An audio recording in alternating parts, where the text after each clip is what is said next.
안녕하세요. 사연에 빠지다의 DJ 민영입니다. 오늘 사연도 재밌게 들어주시고요. 구독과 좋아요 버튼도 잊지 말아주세요. 그럼 오늘의 사연 바로 시작해 볼게요. 안녕하세요. 저는 서울에 살고 있는 30살 여자입니다. 평소 사연을 많이 듣고 있었는데 남편의 행동에 너무나 화가 나서 남편에게 제대로 복수를 하게 된 저의 이야기를 여러분들에게 공유하고 싶어 사연을 쓰게 되었습니다. 많은 분들께서 저의 복수 사연을 듣고 통쾌한 기분을 느끼실 수 있도록 모두 좋아요와 구독 한 번씩 눌러주시고 들어주세요. 저희 엄마와 아빠는 시골에서 어릴 적부터 농사를 짓고 살아오셨습니다. 그리고 시골 시장에서 농산물을 판매하는 일까지 하셨죠.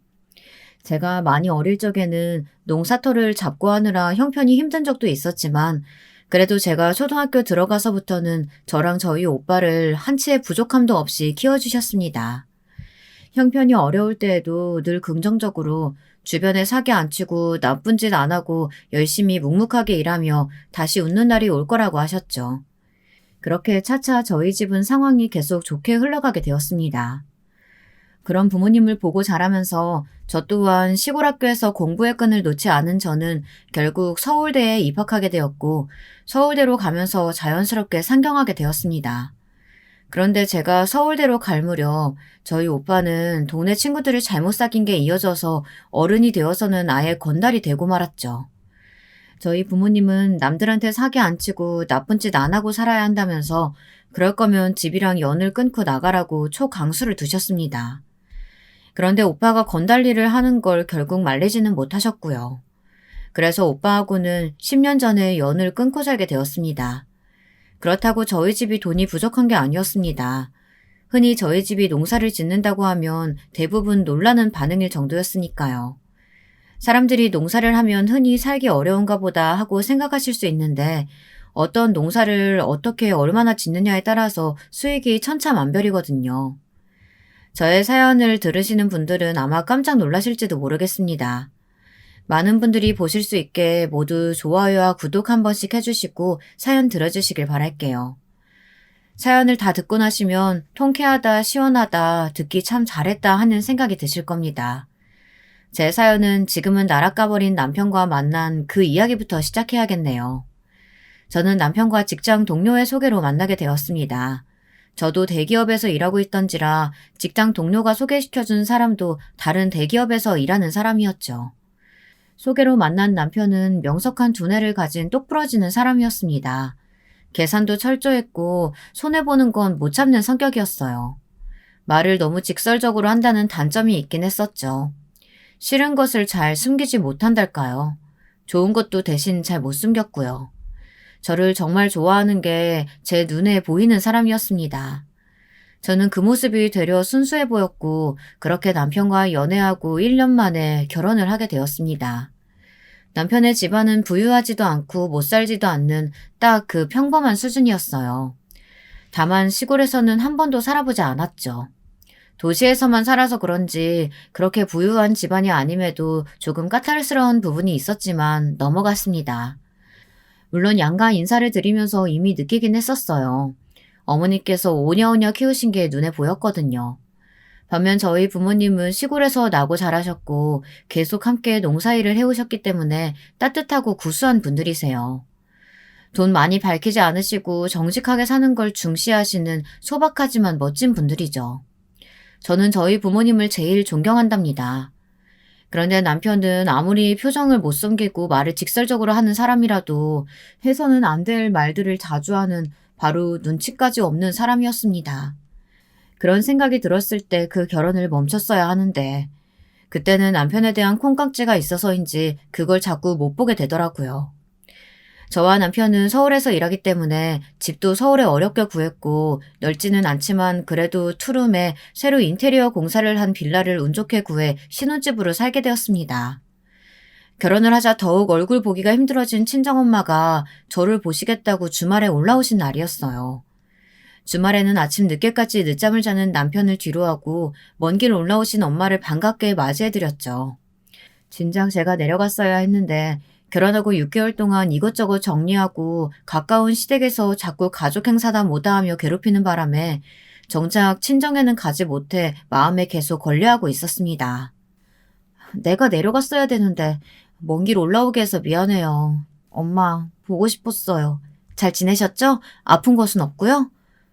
에이, 뭐하러 바쁜 애 보고 내려오라고 하노? 내가 올라오면 되는걸. 간만에 기차 여행하는 것 같고 좋더만. 오서방은? 아유, 해가 중천인데 아직도 자나? 내가 엄마 왔다고 깨워보려고 했는데 잠에 취해서 꼼짝을 못하네. 3일 내내 야근해서 밤 11시쯤 들어왔거든요. 회사가 월초에 이렇게 결산을 하는 회사라서 그 주 주말에는 이렇게 늦게까지 자요. 오늘도 못 일어나네. 그래도 점심 먹을 때쯤은 항상 일어나더라고요, 귀신같이. 놔둬라. 우리 오서방이 많이 피곤한가 보네.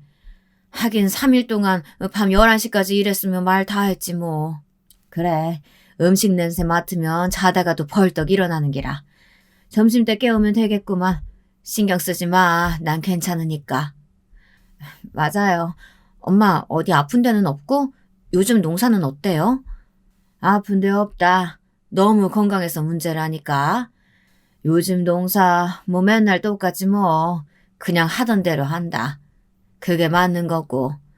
꼼수 부리면 다 탈나고 티나는 게 정직한 농사일이니까. 그래도 확정한 농사가 이번에 잘 돼가지고 사람들한테 더 넉넉하게 챙겨줄 수 있겠어. 그래서 좋지 뭐. 역시 우리 엄마랑 아빠는 농사의 신이라니까요. 오랜만에 친정엄마랑 이런저런 수다도 떨며 회포를 풀고 있다 보니 엄마의 낡은 패딩이 눈에 보였습니다. 농사일을 할 때나 시장에서 농산물을 판매할 때도 이 패딩을 입고 일할 엄마를 생각하니 눈물이 날 것 같았습니다. 그래서 엄마를 모시고 아울렛에 가서 10만 원짜리 패딩을 사드렸습니다. 그러고 나니까 시간은 어느덧 오전 11시 반이 되었더라고요. 그래서 먼 길 오신 엄마는 잠시 쉬시도록 하고 오랜만에 제가 솜씨 발휘해서 맛있게 한 상 푸짐하게 차렸습니다. 아니나 다를까 맛있는 냄새가 나니까 귀신같이 알아차리고 남편이 입맛을 다시며 일어나더라고요. 아, 여보, 맛있는 냄새 나네. 맛있겠다. 오늘 점심은 뭐야? 정신없이 자고 일어났네. 아이고, 오서방, 잘 잤는가? 장모님, 여긴 어떻게? 여보, 장모님 오셨으면 나 좀 깨우지. 여보가 깨워도 인사불성으로 자는데 어떻게 그럼. 지금이라도 일어났으니까 됐어. 인사드려. 안녕하셨어요, 장모님. 한동안 못 뵀었네요. 근데 제가 지금 잠옷 차림이라 옷 좀 갈아입고 나오겠습니다. 죄송합니다. 아이, 참, 안 그래도 되는데. 편하게 입고 먹어도 돼. 자네가 갈아입는 게 편하면 그렇게 하고. 연지야, 여기 화장실이 어디니? 엄마 바로 옆방이 화장실이야. 친정엄마가 화장실에 가자 옷을 갈아입고 나온 남편이 코를 막으며 저한테 쪼르르 달려오는 겁니다. 와서 한다는 말이 너무 어이가 없더라고요. 아무리 철없고 표정 못 숨기고 직설적인 남편이라도 곱게 받아들여줄 수가 없는 말이었습니다. 그런데 이런 말을 한 걸 저희 엄마가 화장실에서 나와 바로 들어버리셨다는 겁니다. 얼마나 마음에 상처셨을까요? 다시 생각해도 마음이 찢어집니다. 저희 엄마 아빠가 농사를 짓는다는 걸 저는 한 번도 창피하다고 생각해 본 적이 없거든요. 엄마 아빠께서도 농사로 저를 잘 키워낸 걸 자랑스러워 하셨고요. 여보, 나 밥 따로 먹게 해줘. 도저히 안 되겠어. 아까도 겨우 참았다고. 코 틀어막고 싶은 걸 억지로. 내가 옷 갈아입겠다고 하고 후다닥 들어갔던 건 못 갈아입어야 되는 것도 있지만 어머님한테서 나는 냄새 때문이야. 시골 냄새. 패딩도 벗어놓으신 거 보니까 엄청 낡았던데. 뭐? 어떻게 그런 말을 할 수가 있어, 여보? 무슨 냄새가 난다는 거야, 대체? 우리 엄마가 농사 지으신다고 지금 무시하는 거야? 패딩은 그래서 내가 새 걸로 사드렸어. 저건 버릴 거니까 신경 쓰지 마. 아니, 그런 게 아니라 진짜 농사를 지어서 그런가 비료 냄새 나는 것 같단 말이야. 나 비위 약한 거 알잖아. 그래서 항공원에서 밥 같이 못 먹겠어. 나 속도 안 좋아지는 것 같고. 그런데 패딩은 왜 나한테 말도 없이 사드린 거야? 비싼 거 사드린 건 아니지? 지금 패딩이 얼만지 그게 중요해? 참나. 그래서 지금 상 따로 차려달란 거야? 우리 엄마랑 겸상하기 싫으시다 이거야 지금? 어떻게 그러니? 어떻게? 그러면 어떡해. 토할 것 같은데. 여보는 냄새 안 나? 계속 맡고 자라서 모르는 건가. 아무튼 난 아니잖아. 계속 도시에서 살았는데 시골 냄새 익숙하지 않다고. 으, 자네 지금 뭐라고 했는가? 시골 냄새 나서 같이 밥 먹기 싫다고? 엄마 들었어요? 이 사람이 워낙 서울 깍쟁이 같은 면이 있어서 그래. 여보 뭐해? 얼른 잘못했다고 해. 어서. 듣고 계시는 줄은 몰랐습니다, 장모님. 제가 아닌 게 아니고 솔직히 장모님한테서 시골 냄새 나서 같이 밥 먹기가 힘들 것 같아서 말하고 있었습니다. 그게 죄는 아니잖아요. 사과는 못 드리겠습니다. 아닌 건 아니라고 해야죠. 자네, 시골 사람들을 우습게 봤는가? 시골 냄새? 참 그런 소리 살다 살다 처음 들어보네. 자네가 그렇게 우습게 볼 사람들이 아니라는 거 내가 보여주겠네. 여보, 그게 무슨 소리야? 엄마 앞에서. 정말 너무한 거 아니야? 아무리 눈치가 없어도 그렇지. 이건 솔직한 게 아니라 눈치도 염치도 없는 거라고. 정말 실망이다. 잘못했다고는 못할 망정 우리 엄마가 무슨 심정이겠어? 입장 바꿔서 생각해봐. 엄마는 잠시 망설이시더니 이내 저희 남편의 태도에 실망하셔서인지 우리 집에 돈이 많다는 걸 알리시려다 마시더라고요. 사실 저희 집은 남편이 상상하는 것 이상으로 남편 본가보다 돈이 많거든요. 그런데 뭐하러 이런 머저리 같은 남편한테 돈으로 짓눌리는 짓을 하겠어요. 저희 엄마랑 아빠는 앞서 말씀드렸다시피 구수하신 분들이시고 싸움 싫어하시고 나쁜 짓만 하지 말고 살자는 주의시거든요. 됐다 연지야. 오서방, 난 안 그래도 가려고 했네. 자넨 혼자 밥 맛있게 먹게. 난 우리 딸이랑 나가서 점심 먹기로 했으니까. 그치? 연지야, 얼른 가자. 그러기로 했지. 우리 갔다 나올래 다시 가자, 엄마. 거기 엄마가 좋아할 만한 한정식집 있어. 여보는 혼자 밥 잘 먹고 있어. 이따가 와서 다시 얘기하자고. 알겠지? 그런 거였어? 난 또. 장모님, 배려해 주셔서 감사합니다. 식사 만난 거 하고 가세요. 그럼 이만. 그래서 저도 얼른 눈치채고 바로 엄마랑 밥 먹고 오겠다고 하곤 남편을 두고 엄마하고 같이 밖으로 나왔습니다. 친정엄마는 남편 버릇을 고쳐야겠다고 생각하셨다가 이내 마음을 고쳐먹었다고 하시더라고요. 그리고 가져오신 가방에서 불쑥 통장을 꺼내 저에게 보여주시더라고요. 통장에 찍힌 돈은 남편이 상상도 못하는 돈이었습니다. 꾸준히 입금된 내역들을 보며 입이 떡 벌어질 남편을 생각하니 솔직히 통쾌하긴 했죠. 그렇지만 친정엄마가 굳이 돈으로 자랑하고 싶지 않으시다며 대신 오서방이 저한테도 자꾸 저렇게 까탈스럽게 굴고 무시하면 그때는 돈으로 짓누르고 절대 참지 말라고 하시더라고요. 연지야, 엄마 말 잘 들어라. 지금 오서방이 하는 걸 보면 평생 나아질 것 같지를 않아. 내가 진작부터 이 결혼 반대한 건 다 이유가 있었다. 이미 결혼했으니 참고 살아야지 생각하지 말고 계속 저러면 확 버려버려라. 우리 집 돈 없다고 생각하는 것 같은데 그것도 아주 그냥 통장 보여주면서 코를 납작하게 해주던가 하고. 엄마가 참고 살라고 하지 않을 줄은 알았지만 버리라니 뭔가 제가 다 통쾌해지는데요. 알겠어요. 엄마가 그렇게까지 말해주는데 나도 오서방이 저렇게 나올 줄은 몰랐어. 나도 남편한테 너무 실망해서 엄마 말씀 충분히 잘 새겨듣고 행동에 옮길게요. 그래, 그러면 됐다. 말로만 그러지 말고 정말 잘 생각해야 돼. 인생은 길어. 진짜 오서방 대갈통을 한 대 쥐어박으면서 내가 가져온 통장 보여줄까 하다가 말았다. 안 그래도 우리 엄마가 움찔움찔 하시는 거 다 보였어. 밖에 나와서 밥 먹자고 한 건 정말 좋은 아이디어였던 것 같아. 엄마 센스 감탄했잖아. 덕분에 이렇게 만난 한정식도 먹고. 그래, 참지 말고 살아. 알았지?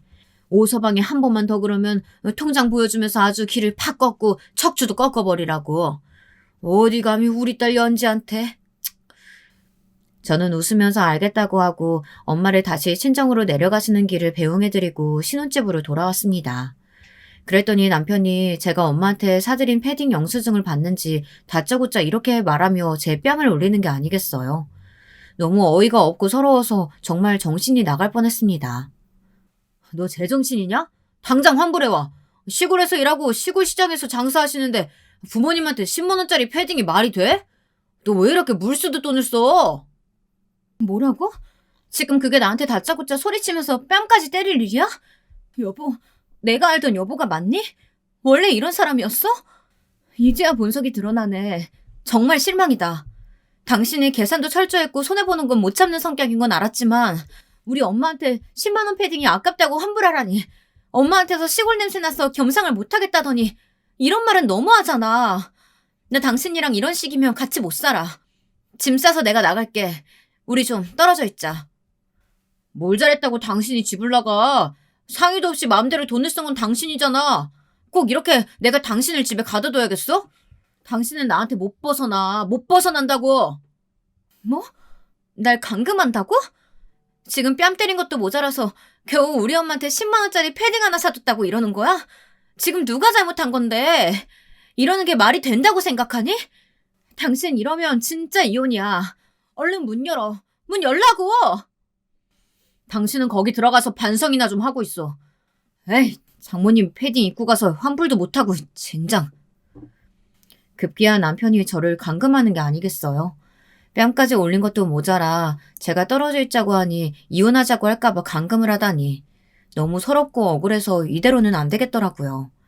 제가 왜 이런 쫌팽이 같고 함부로 저한테 뺨까지 때리는 남자랑 평생을 살겠어요. 그런데 제가 감금이 되어 있으니 어떻게 뭘 할 수가 없겠더라고요. 그때 10년 전 연을 끊은 전국구 건달 친정오빠가 생각이 나더라고요. 그래서 바로 친정오빠한테 알렸습니다. 오빠, 잘 지냈어? 갑자기 연락해서 정말 미안한데 내가 남편한테 지금 감금당하고 있어.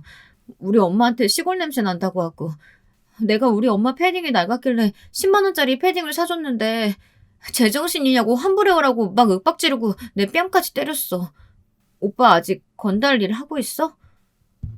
다짜고짜 연락해서 하는 소리가 너는 서울대도 나온 애가 왜 그러고 사냐? 오빠 속상하게. 나는 건달 일이 잘 맞아서 집 나간 거지 가족들이 미운 건 절대 아니야. 우리 집 아직도 그 동네에서 잘 나가는 거 나 다 알아.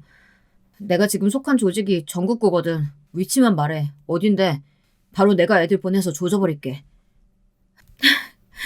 오빠, 역시 오빠 전국구 건달이 되었구나. 나 여기 지금 서울 살아. 고마워 오빠. 남편 정신도 못 차리게 아주 그냥 나락으로 보내줘. 이 인간이랑 이혼할 거야. 정말 더 이상은 못 참겠어.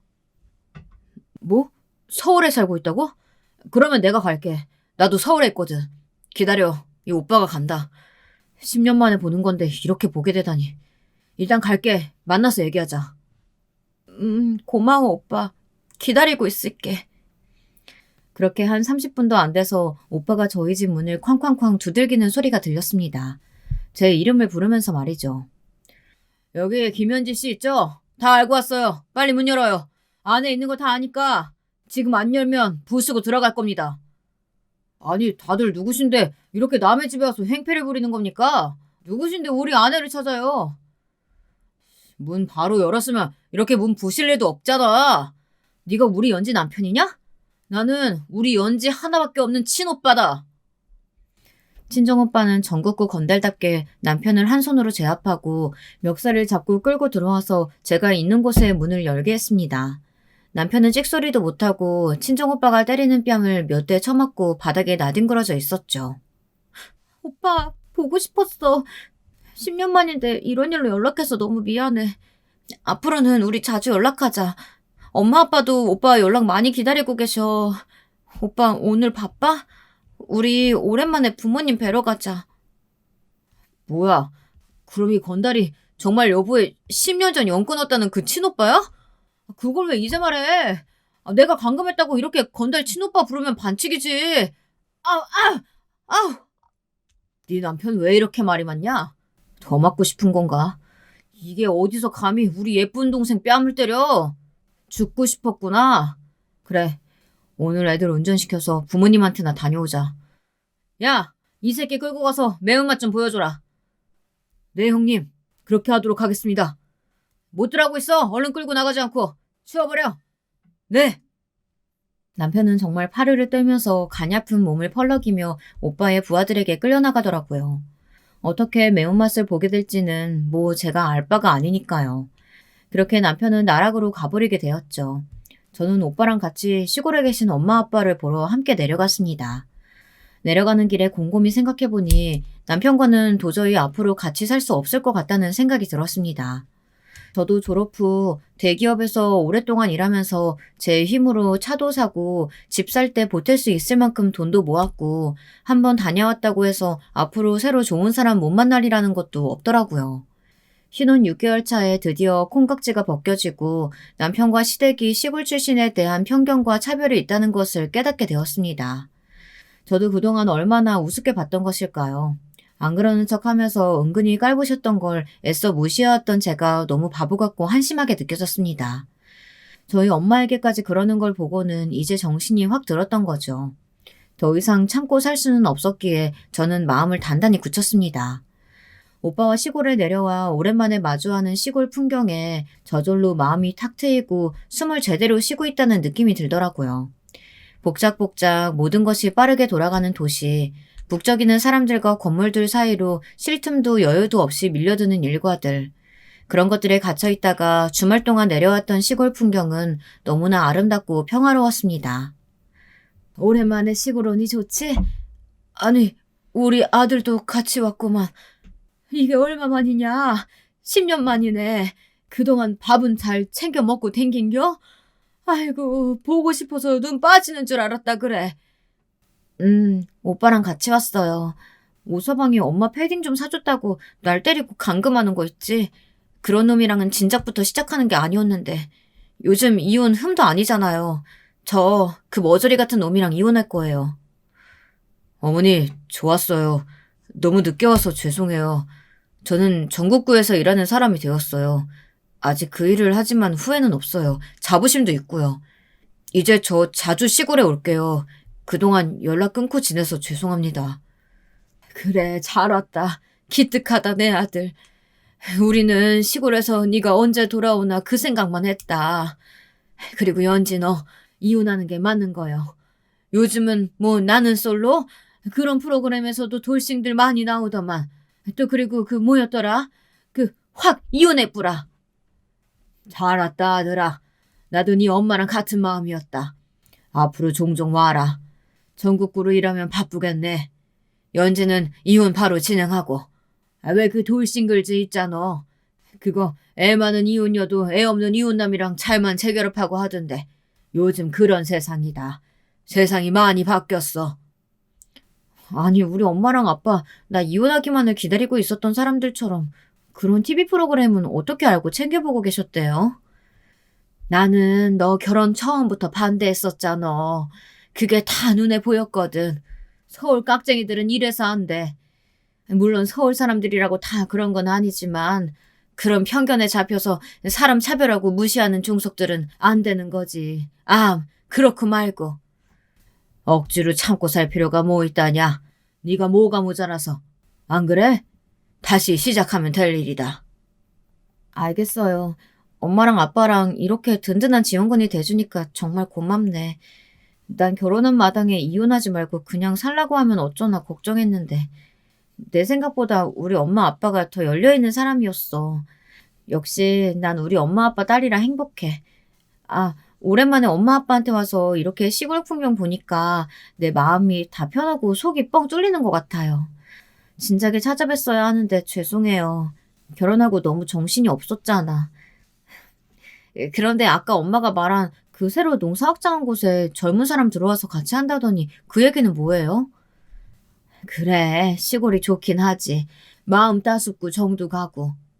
이번에 그런 청년들이 들어왔길래 우리랑 그 콜라보? 그거 해가지고 한번 제대로 키워보려고 같이 일하고 있다. 근데 아주 싹싹하고 잘하더라. 너랑 같은 서울대 나왔다던디?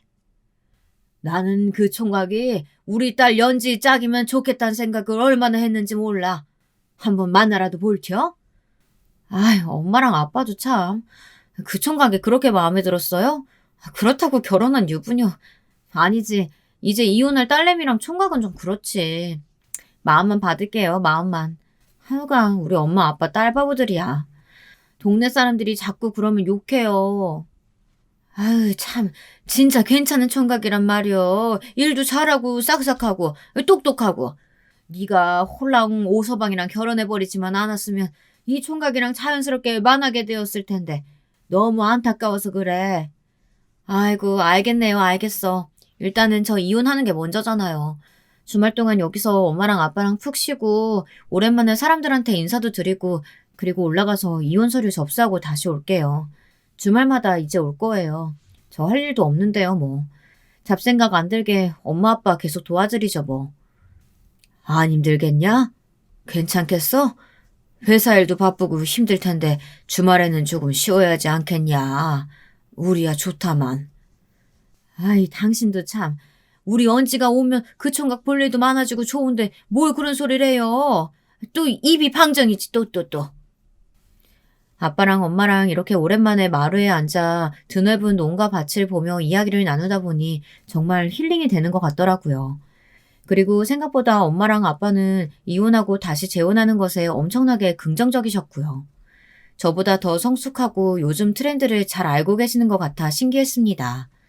그리고 감사한 마음이 들었죠. 이렇게 제 편이 되어주시니 저는 이제 정말 걸리는 것 없이 남편에게 이혼을 선언하고 서류에 도장 받을 일만 남았습니다. 나락간 남편은 이혼하면서 지랄하겠지만 뭐 아무렴 좋습니다. 어차피 아무것도 안 받아들여줄 거니까요. 서울로 다시 올라가자 제 예상은 정말 하나도 틀리지 않고 적중했습니다. 제 퇴근 시간에 맞춰서 남편이 대기하고 있더라고요. 그리고는 끈질기게 쫓아와서 잘못했다고 이혼하지 말고 같이 살자고 하는 겁니다. 우리 다시 같이 살자. 이혼이라니 정말 너무하잖아. 게다가 너희 오빠 부하들이 그날 나 데려가서 얼마나 팬 줄 알아? 신고하면 다음엔 정말 쥐도새도 모르게 죽인다고 협박까지 했어. 다신 안 그럴게. 정말 미안해. 그래도 우리 이혼하지 말자. 어? 연지야, 앞으로 내가 잘할게. 회사 앞에서 창피하게 뭐 하는 거야? 참, 그래, 당신답다. 그럴 줄 알았어. 돈도 없고 돈만 밝히는 도시 거지 집안인 너랑 너희 집, 이제 지긋지긋해. 사실 우리 집이 너희 집보다 재산도 더 많아. 그러니까 그냥 깔끔하게 이혼하고 끝내자. 시골 냄새 안 나는 집안이랑 재혼을 하던지 그건 네 알아서 하고. 뭐라고? 도시 거지 집안? 우리 집 부자는 아니었어도 우리 엄마가 나 부족함 없이 키우셨어. 좋은 것만 주시고 좋은 곳만 다니게 해주셨다고. 난 도시 거지로 살지 않았어. 알아? 그리고 이혼하면 나 같은 조건 또 만날 수 있을 것 같아? 충분히 가능하지. 우리 집 재산이면 너희 집안 콩가루로 만드는 건 아무 일도 아니거든. 그리고 우리 오빠 전국구 건달인 거 봤지? 그것만으로도 넌 몸 조심해야 돼. 알겠냐? 그런데 아직도 너 정신 못 차렸구나. 고생하시는 우리 엄마 패딩 10만 원짜리 사드렸다고 뺨 때리고 환불해 오라고 하고 감금까지 하는 걸 보고서는 난 당신이랑 이혼하겠다고 마음 굳혔어. 여기 이혼 서류 도장 찍어서 보내. 안 돼. 안 되는데. 이러면 안 돼, 여보.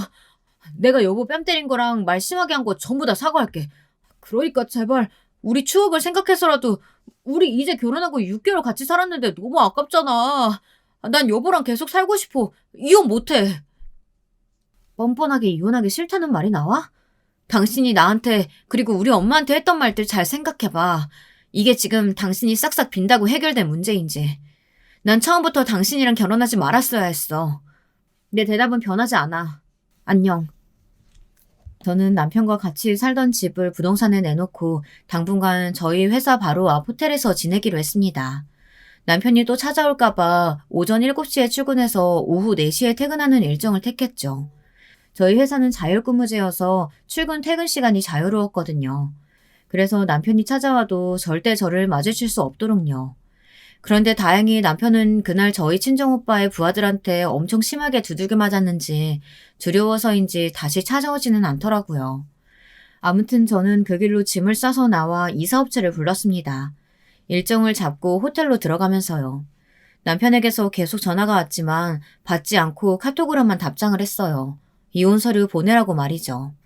제가 이사를 가버리고 저희 집을 보러 온 사람들이 생기자 남편은 실감이 났는지 잘못했다고 이혼 서류에 도장 찍는 대신 잘 산다는 친정 돈으로 집 대출금은 해결해주면 안 되냐고 하더라고요. 끝까지 이러는 게 정말 남편의 마지막 모습이라니 너무 찌질하고 어이가 없더라고요. 저 정말 이혼 결심하길 잘했죠.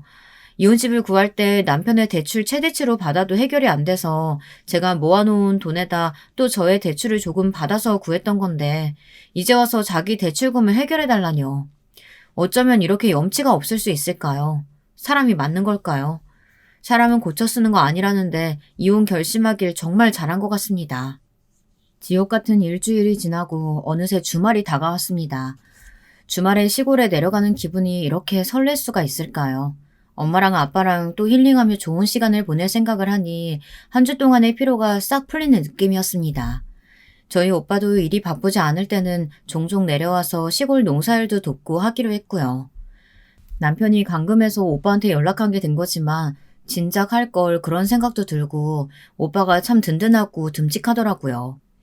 이렇게 돼서 다행이라는 생각도 들었죠. 주말에 시골에 있다 보니 우리 농사터에서 못 보던 청년이 보이더라고요. 주차를 하고 잠시 내려서 인사를 건넸습니다.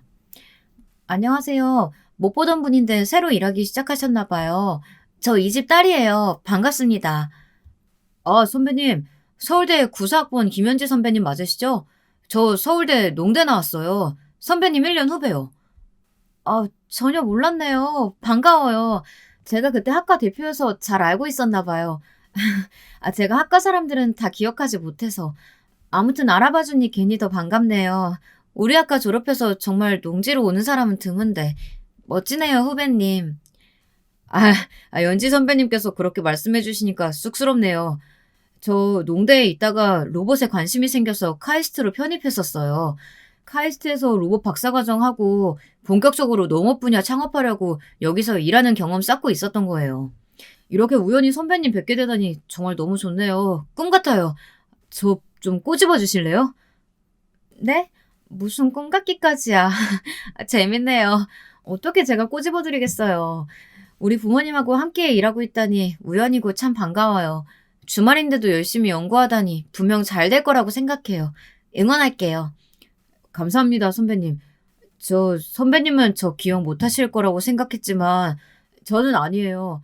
선배님을 어떻게 잊을 수 있겠어요. 그렇게 반짝반짝 빛나는 사람을. 저 선배님 짝사랑해왔거든요. 그래서 꿈 같다고 했던 거예요. 혹시 주말인데 시간 괜찮으시면 맛있는 거 먹으러 가실래요? 그게 정말이에요? 전혀 몰랐어요. 조금 당황스럽기도 하고. 고마워요. 늦었겠지만 이제 와서라도 말해주셔서. 고백인가요? 저는 지금 시간 괜찮아요. 만난 거 먹으러 가서 오랜만에 학교 이야기도 좀 할까요? 와, 네, 좋아요. 시간 내주셔서 감사합니다, 선배님. 금방 옷 갈아입고 오겠습니다. 잠시만 차에서 기다려주세요. 천천히 해도 돼요. 저도 엄마랑 아빠한테 인사만 드리고 올게요. 잠시만요. 때마침 엄마랑 아빠가 나오셔서 반갑게 맞이해 주시면서 놀라운 이야기를 하시더라고요. 소개해주고 싶었던 총각이 바로 이 총각이라고요. 그래서 제가 저희 학교 같은 과 후배라고 하니 엄마랑 아빠는 그래서 더 좋은 건 아니겠냐며 점심도 먹고 저녁까지 먹고 늦게 들어오라고 하시는 겁니다. 마지못해 나선 길, 저희 대학 시절 기억 속에 이 후배는 존재감이 없었지만 만나서 이야기하고 밥을 먹고 학교랑 창업 이야기를 하다 보니 시간이 금방 갔습니다. 존재감이 엄청 커졌죠. 좋은 사람이라는 게 느껴졌고 제가 이런 상황이 아니었다면 좋은 만남으로 관계를 발전시켜 나가도 좋겠다는 아쉬움마저 들 정도였으니까요. 후배와 이야기를 나누면서 남편에 대한 서러움과 화나던 순간들을 말끔히 잊을 수 있었습니다. 후배와 계속 대화를 하고 싶었어요. 그런데 후배가 저와 같은 마음이었는지 다시 집으로 돌아가기 전 이렇게 말하는 겁니다. 선배님, 선배님이 차에서 내리실 때부터 선배님인 거 알아봤습니다. 아직도 선배님만 보면 이렇게 좋고 가슴이 뛰는 거 보면 단순 첫사랑이어서가 아니라 정말 선배님을 아직도 좋아하는 것 같습니다. 대화 나누면서 선배님이 제 생각보다 더 멋지고 좋은 사람이라는 걸 알았고 남편분과 이혼하시면 선배님과 진지하게 정식으로 만나고 싶습니다. 선배님 부모님께도 허락을 구할 거고요. 고마워요. 그렇게 말해줘서. 나는 나 혼자만의 생각인 줄 알았는데 아니었네요. 같은 마음이라는 걸 알게 돼서 너무 다행이에요. 제가 아직 이혼 진행 중이라 남편이 이혼 서류에 도장만 쾅 찍으면 그때부터 우리 정식으로 만나요. 저는 너무 신기해요. 부모님께서 소개해주고 싶다고 한 사람이 후배님이라는 게, 그리고 우리가 이렇게 다시 만난 게. 저는 이런 걸 운명이라고 부른답니다. 저와 선배님은 운명인 것 같아요. 제가 정말 잘해드릴게요. 그럼 몰상식한 서울 촌놈하고는 당장 이혼하세요. 서울 촌놈 맞네요. 딱 어울리는 말이에요. 맞아요. 저희 엄마 아빠가 어떻게 만드신 재산인데 그것만 탐하는 몰상식한 서울 촌놈. 서울 거지랑은 더 이상 관계를 이어나가는 게 제 인생 낭비, 시간 낭비겠죠. 고마워요. 이제 제가 있잖아요. 아무 걱정하지 마세요. 이렇게 빠르게 제가 다시 누군가에게 호감을 가지고 빠지게 될 거라고는 전혀 상상지 못했는데요. 이런 일이 일어나기도 하더라고요.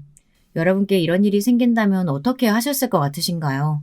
물론 너무 빠르다는 생각도 했었지만, 그래서 조금 자제해야겠다는 생각도 했었지만, 집에 가자마자 저는 머리털 나고 저희 엄마와 아빠가 이렇게까지 기뻐하시는 모습은 정말 처음 봤습니다. 제가 그 총각과 지금까지 같이 있었다고 하니까 한바구음을 지으시며 반겨주시는 겁니다. 이제는 아무 걱정 없다면서요. 부모님한테 들은 제 후배는 더 멋지고 괜찮은 사람이더라고요.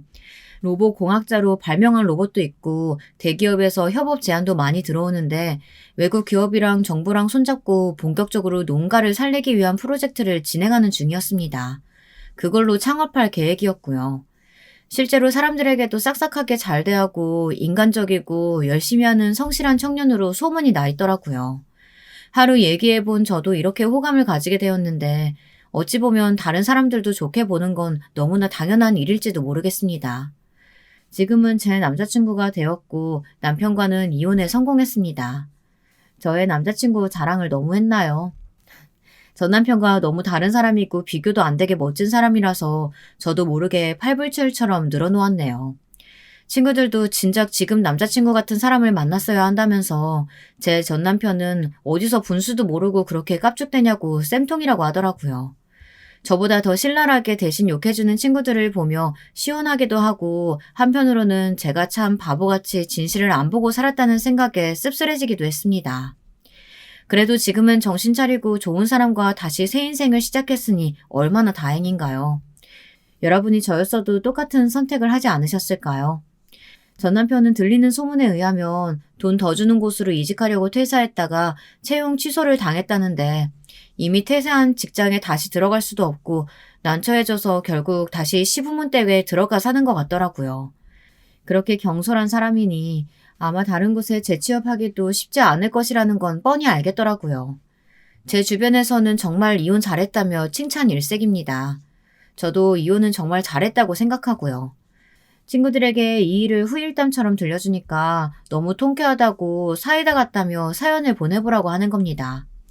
그래서 이렇게 사연 들어주시는 여러분들께서도 대리만족으로 통쾌하고 시원한 하루 보내시라고 기쁘고 좋은 마음으로 사연을 썼습니다.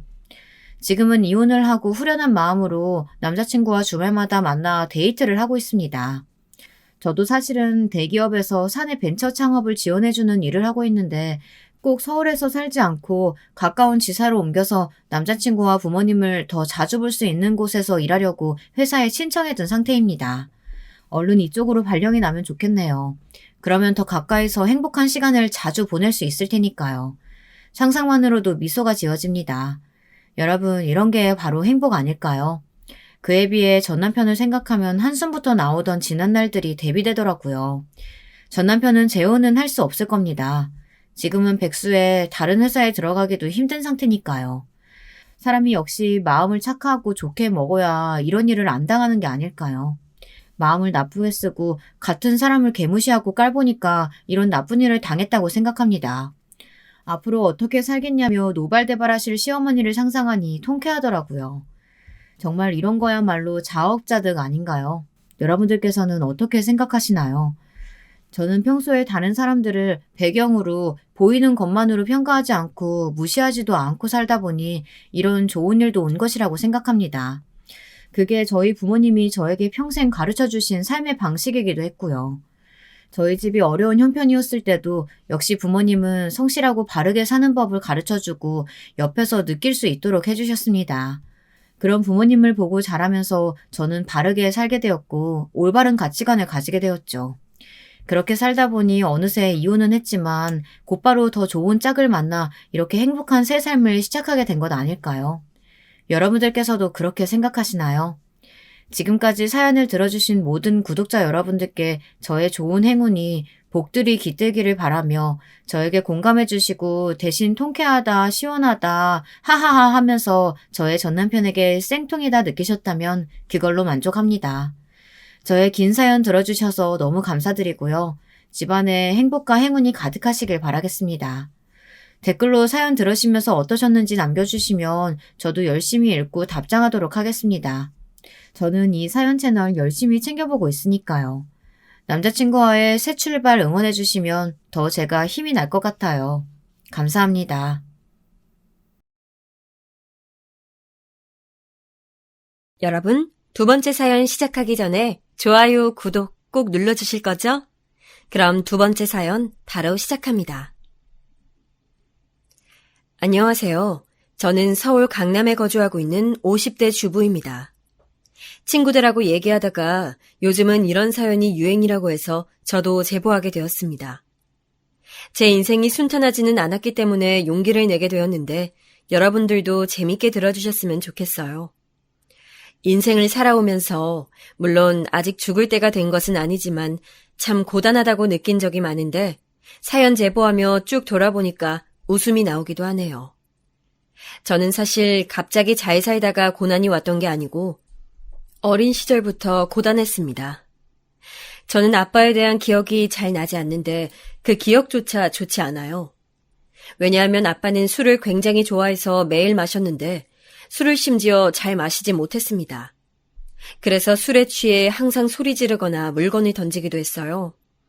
우리 엄마는 동네에서 작게 분식집을 하셨는데 심지어 가게까지 찾아가서 행패를 부리기도 했습니다. 또 노름은 얼마나 좋아하는지 술 아니면 노름이었으니 우리 엄마가 정말 마음고생이 심하셨어요. 그런데 아빠에 대한 기억은 딱 제가 초등학교 1학년 때까지밖에 없는데 그 이유는 아빠가 그때 돌아가셨기 때문입니다. 그날은 되게 추운 겨울로 기억하는데 저는 자매고 동생이라 4살 차이가 나는 언니가 한 명 있었어요. 언니와 저 둘이 엄마 가게에서 밥 먹고 집에 먼저 가고 있었는데 언니랑 저는 지금 집에 가면 아빠가 또 술에 취해 있는 것은 아닐까 걱정하며 걷고 있었습니다. 아빠는 술에 취하면 자거나 소리 지르며 물건을 던지거나 둘 중 하나였거든요. 차라리 자고 있으면 언니와 저도 빨리 조용히 씻고 자면 되는데 깨어있으면 우리를 보자마자 또 어딜 다녀왔냐고 소리 지를 게 뻔해서 두려움에 떨며 집으로 가고 있었어요. 어머, 애들 왔다. 빨리 얼굴 가려요. 우리가 집에 도착하자 주인집 아주머니가 동네 사람들에게 얼굴을 가리라는 말을 했는데 알고 보니 그건 아빠였어요. 아빠는 그날도 술에 취해 노름에 갔다가 돈을 다 잃고 집에 오다 돌뿌리에 걸려 넘어지셨는데 하필 낮은 기온 때문에 땅이 꽁꽁 얼어서 그대로 쓰러지셨대요. 그런데 설상가상으로 날이 너무 추워서 길에서 쓰러져서 동사하게 되었답니다. 그걸 동네 사람들이 발견하고 급하게 몸을 녹였지만 죽은 목숨은 돌아오지 않았다고 하네요. 우리가 오자 주인집 아주머니는 제 눈을 가리며 사람들에게 우리 엄마 가게에 가서 빨리 알리라고 했던 것이 똑똑히 기억이 나요. 우리는 그렇게 아버지를 잃게 되었습니다. 물론 아빠가 우리 가족에게 헌신적이지도 않았고 매번 엄마가 힘들게 돈을 벌어오면 노름을 하거나 술과 담배를 사는 것으로 탕진하기도 했었지만 갑자기 그렇게 죽을 줄은 몰랐어요. 저는 더군다나 나이가 너무 어려서 죽는다는 게 무슨 의미인지 잘 와닿지 않았습니다. 그렇게 아빠를 보냈는데 아빠가 알고 봤더니 노름판에서 돈을 어마어마하게 빌렸더라고요. 장례식장에 사채업자들이 찾아와서 돈 내놓으라고 난리를 쳤습니다. 집으로 찾아와서 그 인심 좋던 집주인 아주머니가 너무 미안한데 나가달라고 울면서 사정하기까지 했어요. 결국 우리는 달동네에 있던 옥탑방으로 이사를 갔는데 사채업자들은 소식도 빨라서 그 집까지 바로 찾아왔습니다. 계단이 너무 많고 길이 가팔라서 어렸던 저는 그 길을 너무 힘들게 올라오곤 했는데 그 사채업자들은 힘도 좋은지 잘도 드나들더라고요. 엄마 가게 가서도 난리를 치고 정말 우리 수중에 남는 돈이라곤 몇만 원이 전부였습니다. 엄마가 음식 솜씨가 워낙 좋아 단골이 많았는데 그래도 단골들이 우리 가게에 꾸준히 찾아와 주시고 빚을 갚을 수 있다고 응원해줘서 엄마가 버틸 수 있었다고 해요. 엄마에겐 오빠, 우리에겐 외삼촌이 계셨는데 외삼촌이 숙모 몰래 돈을 줘서 사채를 갚을 수 있었습니다. 아직도 저는 그래서 외삼촌만 보면 감사하고 또 감사한 마음밖에 없어요. 사채를 갚은 후에도 사실 그렇게 우리 집 형편이 나아지진 않았습니다. 단골들이 아무리 많이 와도 분식집이 뭐 얼마나 돈이 되겠어요. 그래서 저는 어릴 때는 새 것을 가져본 경험이 없고 다 언니 것을 물려받았습니다. 학용품부터 옷까지 죄다 언니가 쓰던 중고품을 사용했는데 기분이 나쁘거나 그러진 않았어요. 왜냐하면 그게 저한테는 너무 당연한 사람이 밥을 먹고 잠자는 그런 것과 진짜 똑같았거든요. 제가 그렇게 큰 불만 없이 조용하게 자랐다면 언니는 경우가 달랐습니다. 언니는 소위 말하는 문제아였거든요. 학교에 잘 가지도 않았고 나가면 꼭 선생님들이 우리 엄마를 학교로 부르시고 언니는 가난한 게 너무 싫다고 항상 집을 들어오지도 않았습니다. 언니의 방황은 아버지가 돌아가시고 시작됐는데 중학교 때까지는 그래도 막 엄청난 사고를 치진 않았지만 고등학교에 들어가고 나서는 사고치는 범위나 수위가 높아졌어요. 가출은 일상이었고 어쩌다 집에 오면 그렇게 언니가 싫어하던 아버지가 물건 던지는 행동을 본인이 하기도 했습니다. 몰려다니며 담배를 피우거나 술을 마셔서 동네 주민들도 도대체 왜 저러냐고 뒤에서 많이 욕하셨어요. 저는 원래 성격 자체가 언니처럼 우르르 몰려다니면 굉장히 힘들어하는 성격이고 학교에서도 조용하게 있는 듯 없는 듯 다녔기 때문에 엄마가 그나마 저를 보며 버티셨다고 합니다. 언니는 결국 고등학교를 자퇴했는데 어쩌다 집에 오면 돈을 달라는 말을 했어요. 엄마, 나 100만 원만. 진짜 이번이 마지막이야. 약속할게. 무슨 소리야? 갑자기 100만 원을 달라고 하면 어떡해?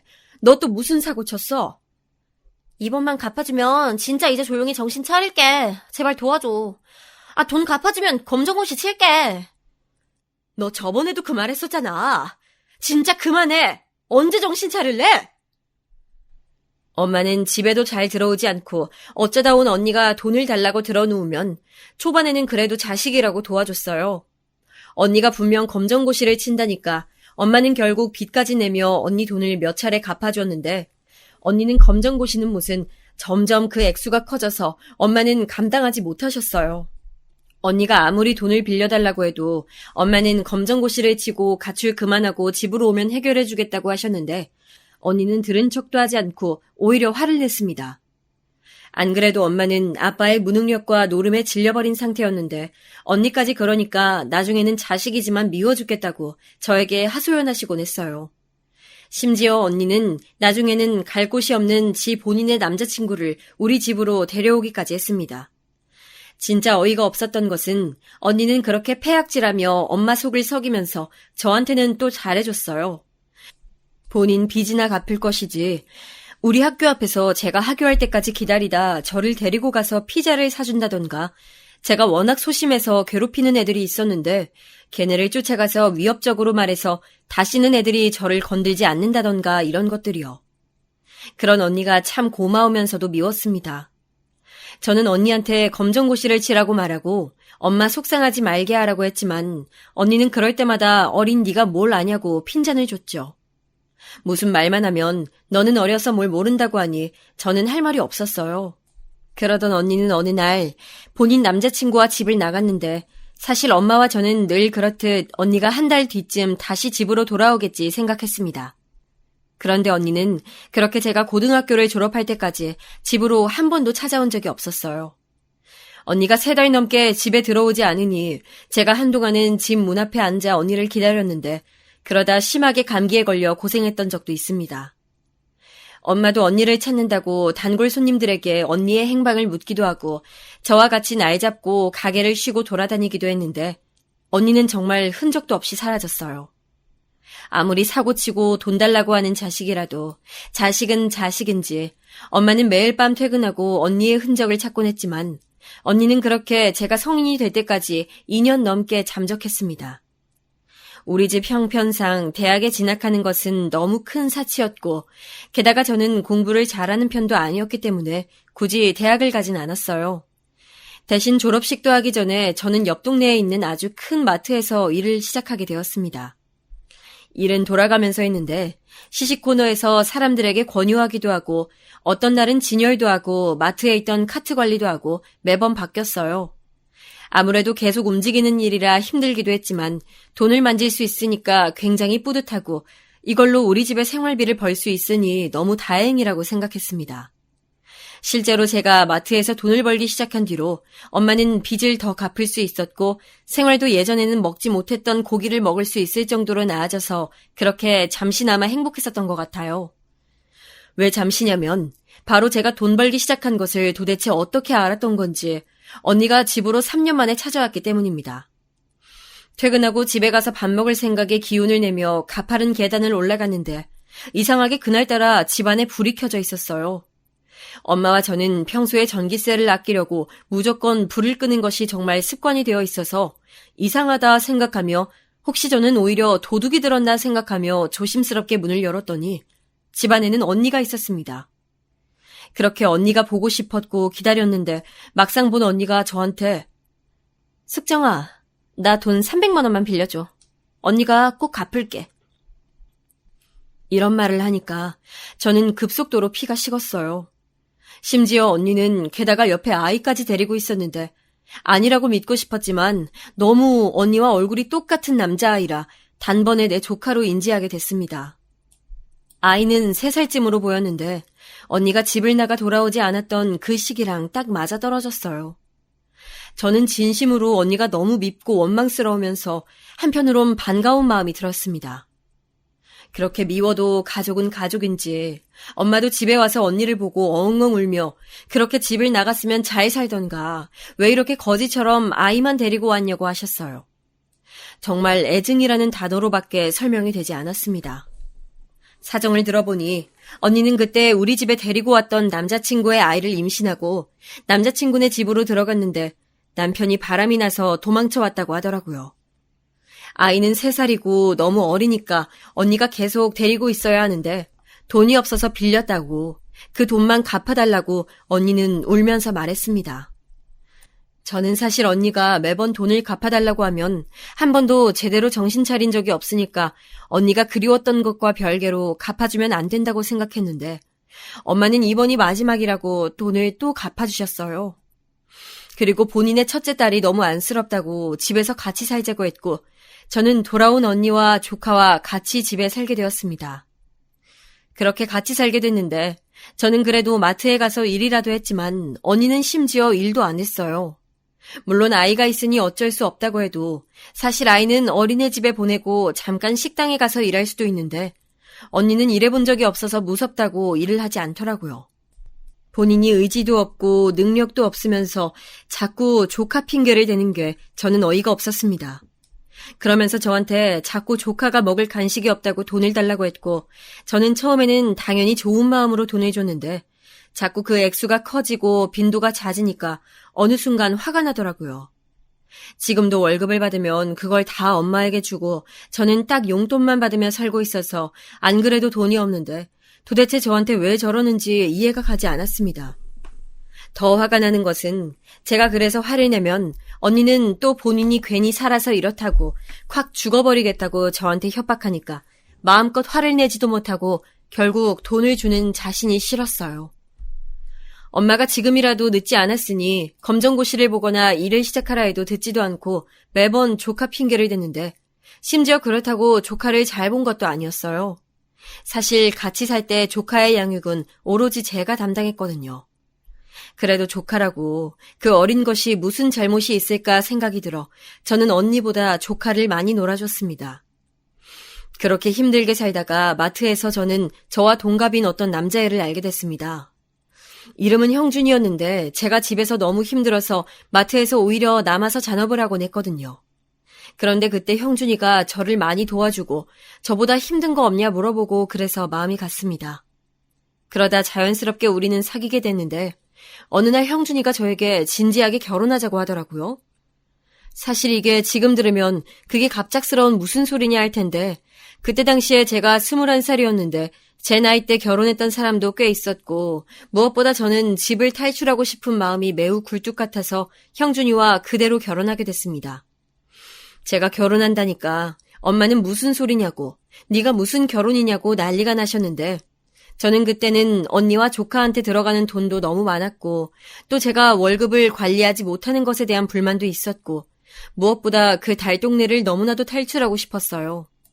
매일 그 가파른 계단을 오르락 내리락 하면서 넘어지기도 참 많이 넘어졌고 동네 자체가 우중충해서 빨리 도망가고 싶었는데 마침 그래도 나름 평범하게 사는 형준이가 결혼하자니까 순간 혹하는 마음이 들었습니다. 그렇게 저는 아주 어린 나이에 엄마의 반대를 무릅쓰고 결혼해서 시댁으로 들어가 살게 되었는데 도망친 곳에 천국은 없다고 하죠.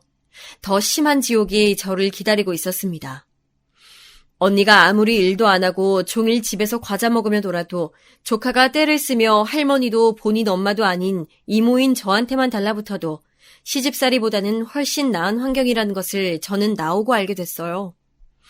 남편은 삼형제 중 첫째였는데 심지어 나이 터울도 다 꽤 있어서 둘째는 중학생, 막내는 초등학생이었어요. 제가 시댁에 가니까 시어머니는 너무나도 당연하게 저에게 집안일을 시키셨는데 저는 엄마와 언니랑만 살다 보니까 남자 시동생들을 대하는 게 참 어색하더라고요. 제 성격이 활발하거나 그런 것도 아니고 안 그래도 낯가리는데 사춘기였던 시동생들을 대하는 것도 벅차고 시아버지는 호랑이 같아서 성질도 장난 아니었습니다. 게다가 시어머니는 아들 3명을 키우느라 힘들었는지 저에게 뭐만 하면 짜증을 그렇게 내시며 왜 이것도 못하냐 훈수를 두시곤 했어요. 제가 어린 나이에 돈 없이 시집을 갔으니 당연히 몸만 왔는데 그것도 뭐라 하시고 요리를 하면 맛이 없다 하고 청소해도 깨끗이 않다고 하고 하루하루가 너무 힘들었습니다. 집안일이라는 게 정말 해도 티가 안 나는데 아무리 새벽부터 일어나서 청소해도 알아주지도 않더라고요. 시동생들이 심지어 도시락을 싸서 다녔는데 그걸 싸는 것도 제 몫이었습니다. 반찬 투정이 얼마나 심했는지 지금도 생각하면 자다가도 열불이 나서 이불을 걷어찹니다. 반찬이 왜 맨날 똑같냐고 불만도 많고 심지어 맛이 없어서 다른 친구들 도시락이 너무 부럽다고 시어머니에게 징징대니까 시어머니는 또 저한테 친정엄마가 식당을 하시는데 왜 저는 요리를 못하냐고 하셨어요. 시부모님도 저한테 뭐라 하고 남편도 도움이 안 됐는데 시동생들까지 미우니까 집에 있으면 머리가 아파서 저는 그 시절에 만성 편두통까지 겪었습니다. 종일 걸레로 온 집을 닦고 설거지하고 요리하고 빨래하면 허리가 너무 아픈데 시어머니는 저에게 어린애가 그걸로 아프면 어떡하냐고 오히려 핀잔을 주셨어요. 본인은 이제 늙었으니 아프다고 모든 걸 저에게 하라고 하셨죠. 또 저는 다니던 마트를 시댁에 들어가며 그만두게 되었는데 제가 돈을 못 버니까 남편에게 불만을 얘기하고 싶어도 입이 잘 떨어지지 않았습니다. 제가 버는 돈이 없으니 그게 그렇게 힘들더라고요. 너무 힘들어서 시어머니에 대해 말하면 남편은 오히려 저한테 그래서 뭐 어쩌라는 거냐 말하기도 했고 심지어는 식구들 다 같이 아침에 밥을 먹을 때 대놓고 화를 내기도 했어요. 제가 제일 견디기 힘들었던 것은 바로 저를 친정에 보내주지 않았던 거예요. 옆 동네고 그렇게 먼 거리가 아니라 버스를 타고 30분이면 도착하는 친정에 저는 1년에 딱 2번만 갈 수 있었습니다. 지금 생각하면 그냥 나와서 가면 되는데 그때는 사회 분위기가 시댁 말에 무조건 따라야 하는 그런 분위기였고 저는 집에 가지 못했던 이유가 교통비가 없었기 때문이에요. 제가 수중에 돈을 만질 방법이 없었어요. 남편은 돈을 벌어오면 곧바로 시어머니에게 줬고 시어머니는 저한테 돈을 1원도 주지 않고 시장에 가도 본인만 돈 계산을 했기 때문에 저는 돈이 필요하면 남편에게 말을 해야 했는데 설상가상으로 남편은 제가 돈 달라는 말을 하면 오히려 화를 냈었어요. 그리고 제가 집을 나가면 시어머니는 저를 쫓아와서 어딜 가냐고 소리 지르고 했기 때문에 집에 가고 싶어도 가지 못했습니다. 그리고 또 제일 중요했던 이유는 제가 임신했기 때문이에요. 저도 속으로 안 되겠다 싶어 도망을 계획하기도 했는데 어느 날 몸이 너무 이상해서 시어머니와 함께 병원에 갔더니 제가 임신했다고 하더라고요. 의사는 저에게 축하한다며 막 떠드는데 저는 속으로 안 되는데 생각했습니다.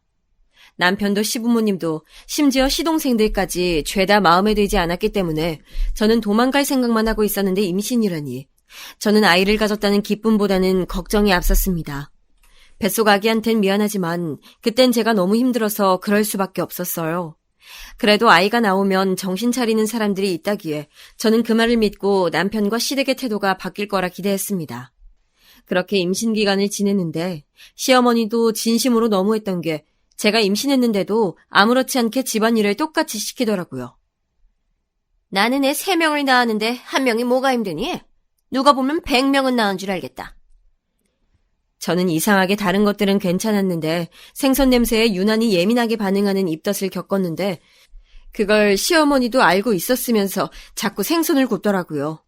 제가 자꾸 속에서 뭐가 나와 화장실로 뛰어가는 것을 보며 뭘 그리 유난냐고 고등어, 갈치, 굴비 가리지 않고 매일 생선구이를 하는 시어머니가 너무 미웠습니다.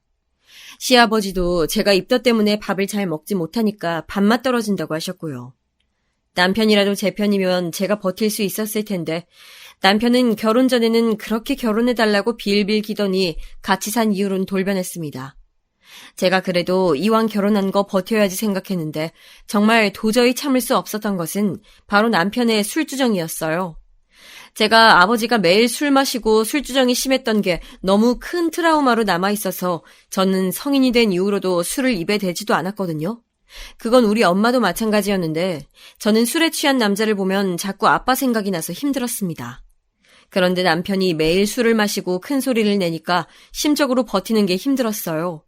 심지어 시아버지도 반주를 매일 하셨는데 둘이 술 마시며 인생 얘기를 하는데 진짜 이해가 안 되는 것은 저를 꼭 자리에 앉아있길 원했습니다. 저는 술을 마시지 못한다고 해도 안 마셔도 된다고 그냥 자리만 지키라고 하는 거예요. 아마 본인들 말을 들어줄 사람이 필요했던 것 같아요. 심지어 둘이 사이가 좋았으면 모르겠는데 시아버지와 남편은 사이가 그렇게 돈독하지도 않았습니다. 그러니 둘은 매일 술에 취해 가벼운 다툼을 했는데 시어머니는 남자들은 다 그런 거라고 제가 유난이고 예민하다 했죠. 그러다 제가 임신했다고 하니 엄마가 시댁에 반찬을 놓고 가신 적이 있어요. 본인이 짐이 될까봐 들어오시진 않고 문 앞에 정말 두고 가셨는데 제가 입덧해도 엄마 반찬은 아무런 증상이 없어서 아껴 먹고 있었거든요. 다른 음식은 못 먹어도 엄마가 해주신 건 괜찮더라고요. 그런데 시어머니가 우리 엄마가 해서 가져다 준 반찬을 홀랑 다 먹은 거예요. 진짜 말 그대로 하나도 남겨두지 않고 반찬통만 남겨뒀더라고요. 특히 제가 제일 좋아하는 엄마 반찬인 간장새우를 시동생들에게 줘서 다 먹어버렸는데 그걸 보니까 갑자기 속에서 울컥하고 속상하고 서럽더라고요. 엄마가 저 먹으라고 열심히 만들어주신 것을 시댁 식구들이 다 먹다니 그때는 속에서 뭐가 올라오는 기분이었어요. 그래서 반찬통을 부여잡고 부엌에서 눈물을 흘리는데 시어머니가 그걸 보더니 유난히 진짜 너무 심하다고 막 뭐라 하길래 저도 임신해서 안 그래도 몸도 무겁고 힘든데 저러니까 바로 밖으로 나왔습니다. 시어머니가 쫓아오는 소리를 들었지만 무거운 배를 이끌고 무작정 택시를 타고 엄마 가게로 왔어요. 택시기사님이 제가 우니까 무슨 일이냐고 물으셔서 사정을 말하니까 미친 집안이라고 대신 욕해주고 돈도 받지 않으셔서 얼마나 감사했는지 모르겠습니다. 엄마를 보러 가게로 들어가니까 마침 단골 미용실 아줌마도 계시고 철물점 사장님도 계셔서 저도 모르게 막 더 우니까 다 제 시댁이 이상하다고 욕해주셨어요. 엄마는 속상하신지 저에게 따로 돈을 주시며 이걸로 버티라고 하시며 밥을 차려주셨는데 우느라 잘 먹지도 못했습니다. 지금 생각하면 엄마가 얼마나 속상하셨을까요? 저도 그때는 너무 어리고 겨우 22살이라 제가 그렇게 울면 엄마가 속상할 거라고 생각을 못했던 것 같아요. 아무튼 그렇게 집에 갔더니 남편이 술에 취해 있었습니다. 저한테 어딜 다녀오냐고 시댁을 지금 무시하냐고 술에 취한 발음으로 말하는데 속으로 아기를 낳고 바로 주고 떠나야겠다는 생각이 들었어요. 그렇게 저는 지옥 같던 임신 기간이 끝나고 드디어 출산하게 되었는데 낳자마자 도망가야지 생각했던 과거의 저와 달리 막상 낳으니까 아기가 너무 좋더라고요. 이런 게 바로 모성애인가요? 그런데 제가 낳은 아기의 성별은 딸이었는데 시부모님이 제가 딸을 낳으니까 대놓고 싫어하셨습니다. 그런데 임신했을 때 유난 떨던 거 보니까 딱 봐도 여자애더라. 아이고. 남편은 딸이라고 싫어하진 않았고 오히려 아기가 생기니까 저에게 조금 잘해줬는데 사람 자체는 바뀌지 않더라고요. 어른들이 사람 바꿔 쓰는 거 아니라고 했던 게 무슨 말인지 알 것 같았습니다. 그래도 자기 자식이 세상에 나왔다고 남편은 아이한텐 또 잘하더라고요. 시어머니가 아기가 딸이라고 신생아한테 그만 울라고 해도 남편은 왜 자기 애한테 그러냐고 시어머니랑 싸우는데 속으로 그냥 둘 다 대단하다는 생각밖에 하지 않았습니다. 그래도 육아는 완전히 제 전담이었는데 남편은 제가 너무 피곤해서 잠이 자고 싶어도 아기 우는 소리가 들리면 무조건 저를 깨워서 빨리 달래라고 했습니다. 저는 안 그래도 시댁 식구들의 집안일을 하느라 허리가 너무 아픈데 혼자 독박으로 아기를 돌보니까 진짜 정신병이 올 것 같았어요. 산후조리는 하지도 않고 출산하고 약해진 몸으로 가족들 식사를 챙기니 너무 몸이 힘들어서 저도 모르게 새벽에 예전처럼 빨리 깨어나지 못하면 시어머니는 방에 들어와서 저를 깨우셨습니다. 와중에 남편은 마트를 그만두었는데 몸이 너무 힘들어서 그만뒀다고 하더라고요. 세상에 쉬운 일이 어딨어. 그래도 좀 버티지. 우리 몇 년 뒤에 분가하기로 했었잖아. 집에서 편하게 쉬면서 무슨 큰 소리야. 그럼 네가 나가서 돈 벌어. 그래? 그럼 네가 집에서 빨래하고 청소하고 요리해. 내가 나갈게. 오히려 그러면 나야 좋아. 저는 처음으로 그때 남편과 부부싸움을 하게 되었는데 방에서 작게 시작한 싸움은 결국 큰 소리로 번지게 됐습니다. 그전까진 저도 큰 소리 나는 것을 싫어해서 꾹 참았지만 저도 참을 만큼 참았다고 생각해서 크게 말하니까 남편은 갑자기 소리를 지르며 우리 아버지가 행동했던 것처럼 막 베개도 던지고 난리가 났어요. 아이는 깜짝 놀라 죽어라 울고 시어머니와 시아버지도 우리 방으로 들어와서 뭐라 하시고 정말 정신이 없는데 시어머니가 저에게 이러더라고요. 아니 어디서 남편한테 큰 소리야. 여기 시댁이야. 너 대체 왜 그러니? 남편이 무작정 직장을 그만둔 것이 우리 싸움의 원인이었는데 시어머니가 저한테 그러니까 저는 속이 갑갑하다는 게 무슨 뜻인지 알겠더라고요. 그렇다고 아이를 데리고 도망가자니 저는 당장 돈도 없고 그렇다고 제가 믿고 지낼 만한 곳도 없었고 친정에는 차마 가지 못하겠더라고요. 안 그래도 저번에 택시 타고 갔던 것 때문에 엄마는 늘 제 걱정을 하셔서 아이를 데리고 친정에 갈 수도 없었습니다. 심지어 제가 가게 되면 언니가 있었기 때문에 집안에 아이만 2명이었으니 엄마가 얼마나 부담이셨겠어요. 그래서 그냥 그 뒤로 정말 저금통 있잖아요. 거기서 조금씩 돈을 빼내 모으고 식구들이 깜빡하고 주머니에 넣어두었던 잔돈들도 모으고 저도 살 길을 찾았습니다. 남편은 술에 취하면 자기가 뭐라 하는지도 모르고 뻗어자곤 했는데 그때 바지와 셔츠를 뒤져 제 비상금을 마련했어요. 왜 이제껏 이런 생각을 하지 못했지 생각이 들었습니다. 그렇게 저는 오로지 혼자 딸 아이를 6살이 될 때까지 시댁에서 구박받으며 키웠습니다. 남편은 저한텐 최악의 남편이었지만 그래도 딸은 자기 자식이라고 나름 챙기곤 했었는데 그게 딸이라고 우리 딸을 구박하던 시어머니를 막아주니까 그건 참 고마웠어요. 물론 그렇다고 그걸 다 막을 수는 없으니 시어머니는 저와 딸의 입엔 과일도 들어가는 것이 아까운지 자기 아들들에게만 주더라고요. 처음에 신혼 때는 뭘 유치하게 먹는 것으로 저럴까 서러웠는데 시간이 지나니까 저도 적응됐는지 아무렇지도 않았습니다. 오히려 제가 이혼할 다짐을 다지는데 도움이 됐어요. 그렇게 6년을 참다가 어느 사건이 발생했는데 바로 남편 때문이었습니다. 남편이 시어머니가 저를 시집살이해도 저에게 잘해주었거나 혹은 제 편에 조금이라도 들면 저는 꾹 참았을 텐데 남편은 저를 잡은 물고기라고 여겼는지 시간이 지날수록 저에게 소홀해졌어요. 남편은 마트를 그만두고 일용직을 한 달에 며칠 정도만 나가면서 벌이를 했는데 신기했던 것은 시부모님은 그렇게 저한테는 뭐라 하면서 본인 아들이 저러고 한량처럼 돌아다녀도 뭐라 하지 않더라고요. 심지어 그런 남편이 너무 안쓰럽다고 해서 저는 잘못 들은 줄 알았습니다. 아무튼 남편은 그렇게 일용직을 전전하다 시장에 채소를 배달하는 냉동차를 몰게 됐습니다. 저는 남편이 집에 있는 게 더 싫어서 나가서 일한다고 하니까 너무 신났어요. 그런데 남편은 진짜 극단적이어서 그전까진 집에서 나가질 않아서 저를 힘들게 하더니 이젠 너무 집에 들어오지 않아서 저를 힘들게 했습니다. 일하러 간다기에 알겠다고 했더니 무슨 3일을 들어오지 않았어요. 시어머니는 제가 얼마나 구박하면 남편이 집에 안 오냐고 저를 탓하고 저는 남편에게 언제 올 거냐고 하고, 남편은 그러면 저에게 의부증이냐고 하고, 정말 엉망진창인 집안이었죠. 그러다 저는 시장에 가서 시어머니와 장을 보고 있었는데, 제 옆에 있던 딸이 자꾸 어딜 보고 아빠, 아빠 하는 거예요. 그래서 저는 딸이 가리키는 방향을 봤더니 웃기지도 않았습니다.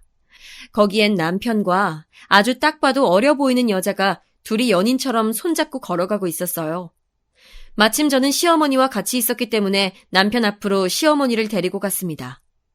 어리둥절해 있는 시어머니를 데리고 남편과 상간녀에게 갔더니 남편은 심지어 당황하지도 않았어요.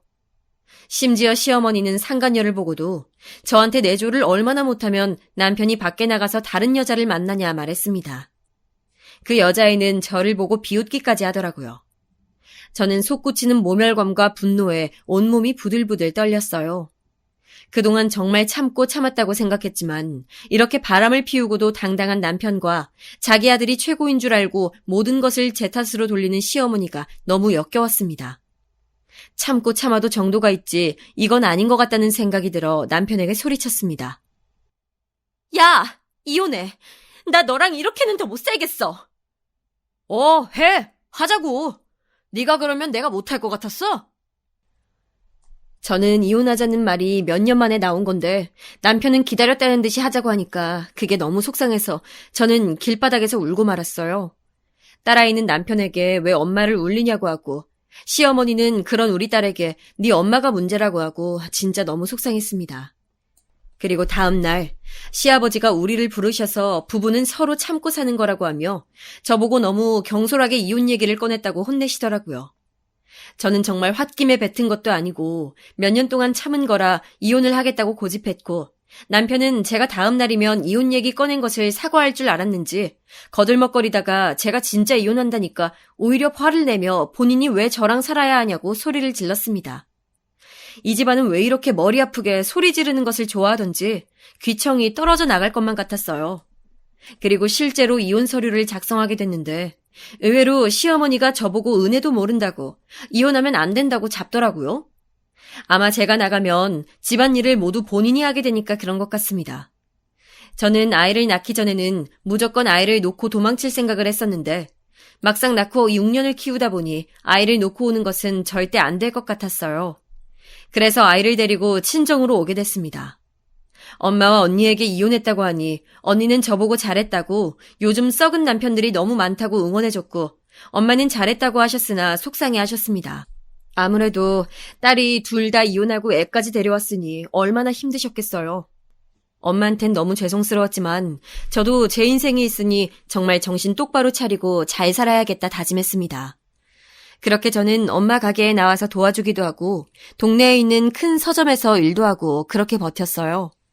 그렇게 몇 년이 지나 우리 딸은 조카가 다니던 초등학교에 입학하게 되었습니다. 제가 걱정했던 것과 전혀 다르게 조카는 우리 딸을 친동생처럼 돌봐줬는데 속으로 예전에 제가 혼자 조카를 돌봤던 것도 생각이 나며 이런 게 바로 가족이구나 생각이 들었어요. 그리고 남편은 아이가 초등학교에 입학할 때까지는 조용하더니 딸아이가 초등학교에 입학하자 우리 앞에 종종 나타났습니다. 이혼하면 다야? 다냐고! 네가 날 무시해? 남편은 심지어 가게까지 찾아와서 난동을 부렸어요. 초등학교 앞으로 자꾸 찾아와서 제가 서 있으니까 저한테 이혼하면 다냐고 막 패악질을 부리고 가게에 와서도 다시 합치자고 난리를 치더라고요. 그런데 이혼하면 끝 아닌가요? 제가 이혼했으니까 다야, 제발 오지 마 해도 이미 술에 취해 제정신 아닌 사람이라 제 말은 듣지도 않더라고요. 그럴 거면 처음에 이혼하자고 했을 때 당장 하자고 난리치지 말지 이제 저러면 무슨 소용이에요. 진짜 왜 그래? 제발 그만 와. 우리 끝이야. 네 말대로 이혼했으니까 다야. 오지 말라고. 내가 미안해. 다시 같이 살자. 내가 잘할게. 남편은 제가 화내면 또 갑자기 울면서 다시 같이 살자고 했는데 이 사람의 인격이 몇 갠지 궁금해지더라고요. 저는 결국 경찰까지 부르고 단골 손님 아저씨들의 도움도 받으며 남편을 물리쳤는데 그 뒤로도 종종 왔습니다. 결국 저는 남편을 피해 동네에서 일할 수가 없어서 서울에서 일을 구하게 되었습니다. 서울에 있는 호텔 연회장에 일을 구했는데 큰 회사들이 회의하거나 행사를 할 때 제가 가서 음식들을 나르고 정리하는 일이었어요.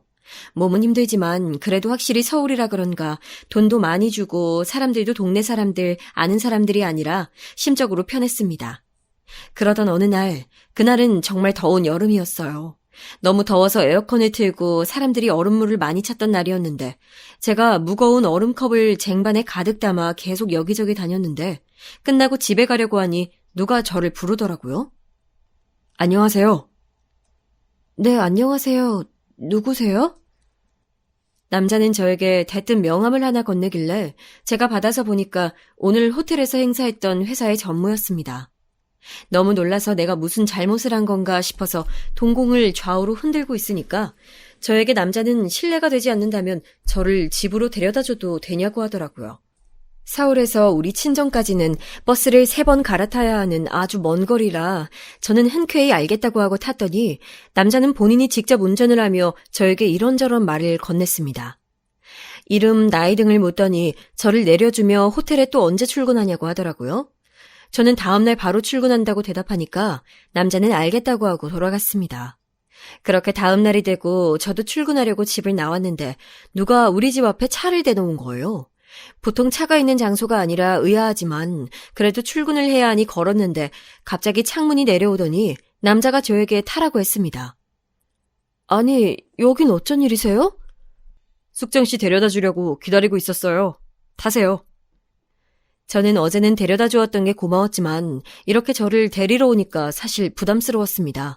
제가 머뭇거리니까 남자는 웃으며 부담스러운 것 알지만 타는 게 좋지 않겠냐고 했고 그 말은 사실이라 저는 타고 호텔로 같이 가게 되었습니다.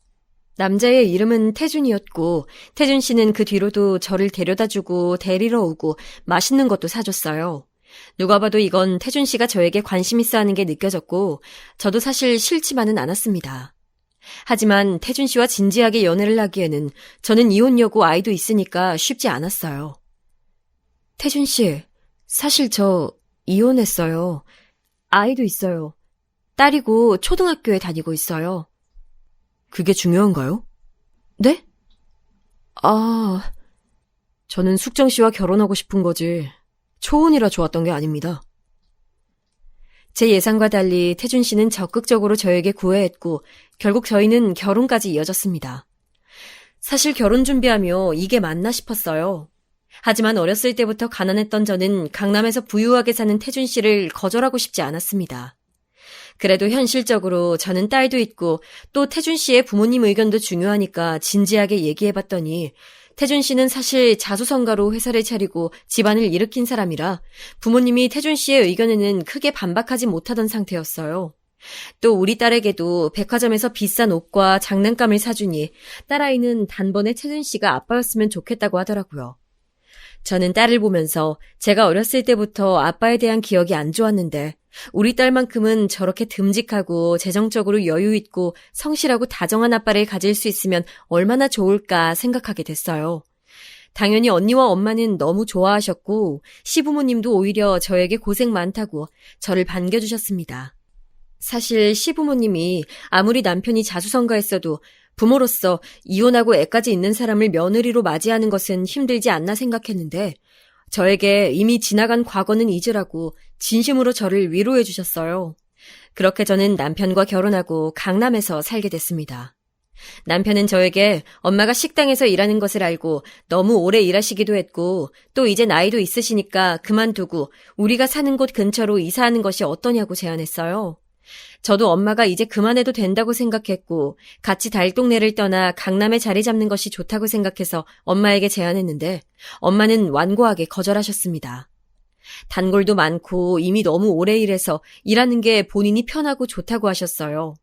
남편과 결혼하고 남편은 저에게 카드도 따로 주고 현금도 많이 주면서 하고 싶은 것들 다 하고 살라며 일을 그만두라고 했습니다.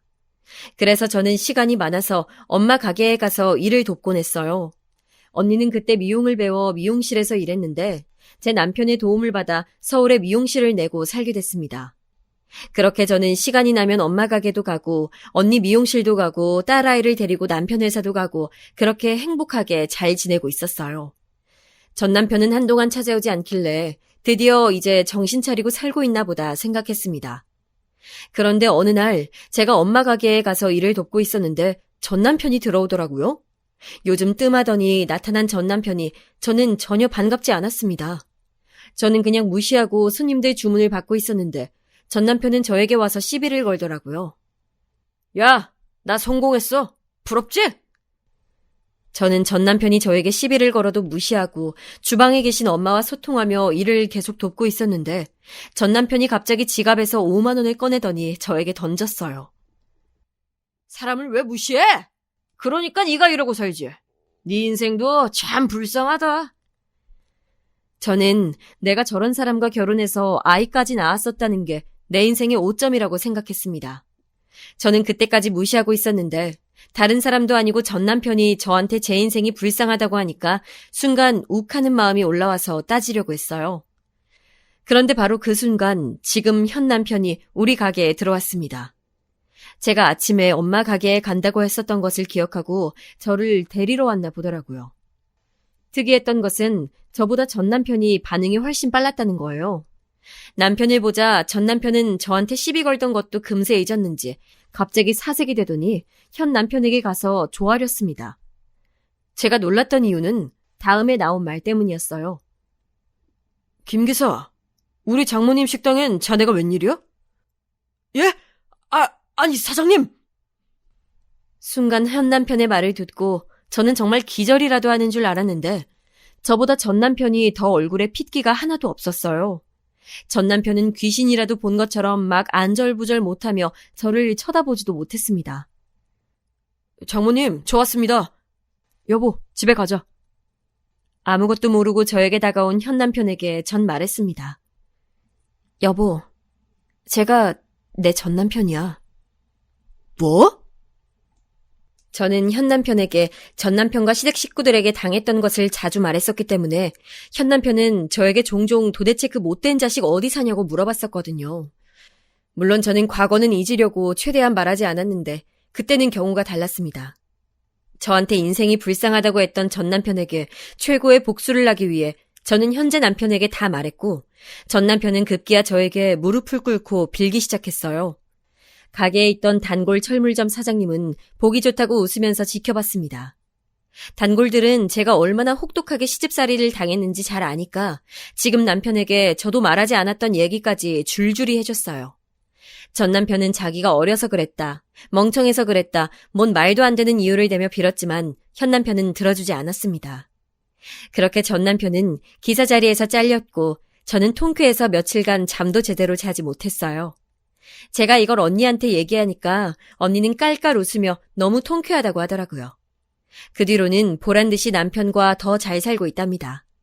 시댁 식구들이 어찌나 저에게 잘해주시던지 특히 시아버지는 제가 아빠가 없으니까 본인이 제 아빠라고 하시며 너무 예뻐해주세요. 시어머니도 맛있는 것을 구하시면 무조건 저를 먼저 챙기시는데 전 시댁과 비교를 안 할 수가 없었습니다. 그리고 한 가지 더 좋은 소식은 제가 현재 남편과 아이를 낳았는데 이번엔 아들이었어요. 현 남편은 심지어 낳기 전에 우리 딸에게 먼저 의사를 물어봐야 한다며 세심하게 딸까지 챙겨줬습니다. 우리 딸은 지금 아빠가 너무 좋다고 전 아빠는 생각도 하기 싫다고 하며 동생을 빨리 만들어 오라고 할 정도였어요. 덕분에 우리는 축복 속에 아이를 가졌고 아들을 낳았는데 첫째 때 제가 입덧도 너무 심하게 하고 낳고 나서 제대로 산후조리도 못하고 힘들어했잖아요. 그래서 몸도 많이 상했었는데 이번에는 낳기 전에 시어머니가 저에게 무엇보다 임산부가 제일 중요하다고 아이보다 저를 더 챙기시며 태교 요가도 보내주시고 무슨 저는 태어나서 처음 들어본 음식을 저 먹으라고 가져오셨어요. 그리고 아이를 낳으니까 시아버지는 저를 최고급 산후조리원에 보내주셨습니다.